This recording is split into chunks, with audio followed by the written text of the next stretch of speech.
Hi guys, I've just seen Indiana Jones and the Dial of Destiny, and I thought I'd give you a quick video of my opinion of what I thought of the film. I've been a fan of Indiana Jones since 1981 when Raiders of the Lost Ark came out. I was 10 years old, and I would say Raiders, Temple of Doom, and The Last Crusade are all 5 out of 5 star movies for me, and especially Raiders, which is my favourite movie of all time.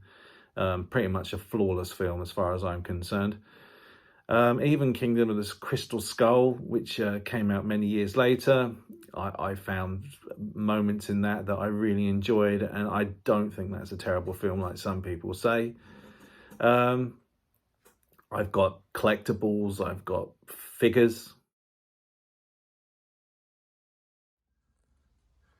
And this is my artwork from Raiders of the Lost Ark that's on my wall. This is from the Blu-ray box set. This artwork was used for that, and that was signed by Jason Palmer, the artist.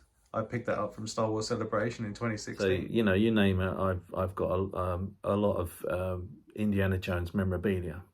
So I went in to see this film with some anxiety because I'd seen the Cannes Film Festival reviews. They weren't very glowing of this film. And I'd seen some spoilers as well, which had me worried whether this film was going to be any good. I was actually expecting it to be terrible. And another reason being is it's made by Disney, and they've not done a great job with Star Wars as far as I'm concerned. In both TV shows, there's some good stuff that they've done. Obviously, Rogue One, Andor. I even like seasons 1 and 2 of The Mandalorian. So there's some good stuff that they have done in the past, but the Star Wars sequels are terrible, and as far as I'm concerned. And I thought they'd done the same treatment here with Indiana Jones. And I still went in with an open mind, and I have to say there was a lot of stuff in here that I actually did enjoy from this film. Still a mixed bag for me, still stuff that I have issues with. I'll go through the good stuff and I'll go through the bad stuff, and I'll try and keep it short and sweet. So basically, the good stuff, I really liked the opening scene. I thought the first 20 minutes where he's a younger version of Indiana Jones during World War II, where he's fighting the Nazis, and the action goes onto the train, I really enjoyed. I thought the deep fake technology used in that was really good. Sometimes some of the scenes on the outside of the train were quite dark, and I wish they were better done. But overall, I thought that whole opening scene, that's the best part of the movie for me, and it was worth just seeing that as an Indiana Jones fan, seeing Indiana Jones on one last adventure in his prime. So that was good. It gets to the 60s. We see Indiana Jones. He's old, downtrodden, and the worry is that he's going to be a bit like Luke Skywalker on the island of the Last Jedi.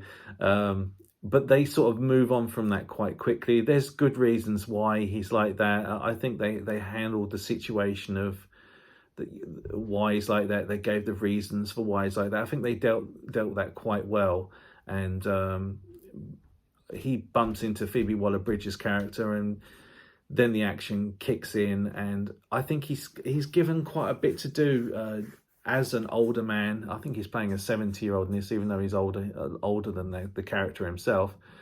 I think he's given a lot of action scenes in the current day that still allowed Indiana Jones as an older man to shine as the main character and be the hero throughout most of the film. There's an issue I have with the ending. I'll get to that later. But yeah, throughout most of the film, and it's quite a long running time, I wish it was a little bit shorter. I enjoyed quite a bit of scenes with Indiana Jones, and I wasn't disappointed that he was taking a back seat for most of the film. So yeah, no complaints for that. Great villains. I thought Mads Mikkelsen is always good as a villain, so he didn't disappoint. The henchmen were okay. They were pretty good, very serviceable villains, and did their job well. And even the little kid who played Teddy, he was okay. He's no short round, but he wasn't annoying. The disappointing stuff, well, Phoebe Waller-Bridge's character, I definitely had issues with her, and I have to say it's not because, you know, some people say, oh, well, you just don't like female characters. You don't. They intentionally wrote her character to be unlikable in this film.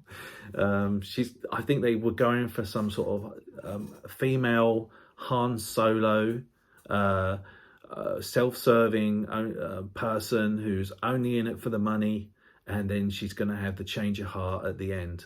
And they went for that, and there's a fine line balance that you can go.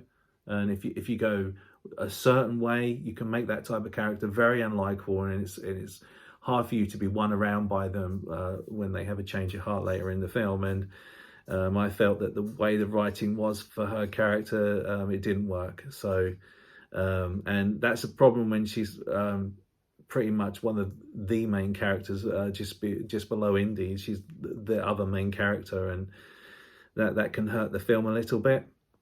But it doesn't. I didn't think it was enough for me to dislike the film in general. And there were some moments even with her that you know, I didn't mind. I didn't despise the character in the end, I have to say. It just I had issues with it overall. The ending, it's so fun, exciting moments throughout. It just the tone that they decided to go with in the end. I don't think you can beat the endings of Temple and Doom and The Last Crusade, and even Crystal Skull has quite a uplifting ending as well. And you can't beat Last Crusade's ending with them riding off into the sunset. And I think a lot of people love that ending and wish that's where Indiana Jones's whole story had ended. And I totally understand how they feel that way.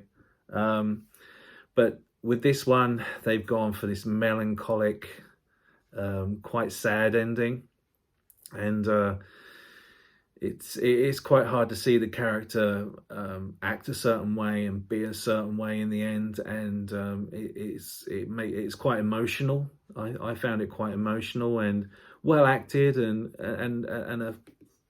a well acted scene, should I say. And the final moments for Indiana Jones are very sort of bittersweet. There's a sort of a callback to the first film with him and another character, and it's handled really well.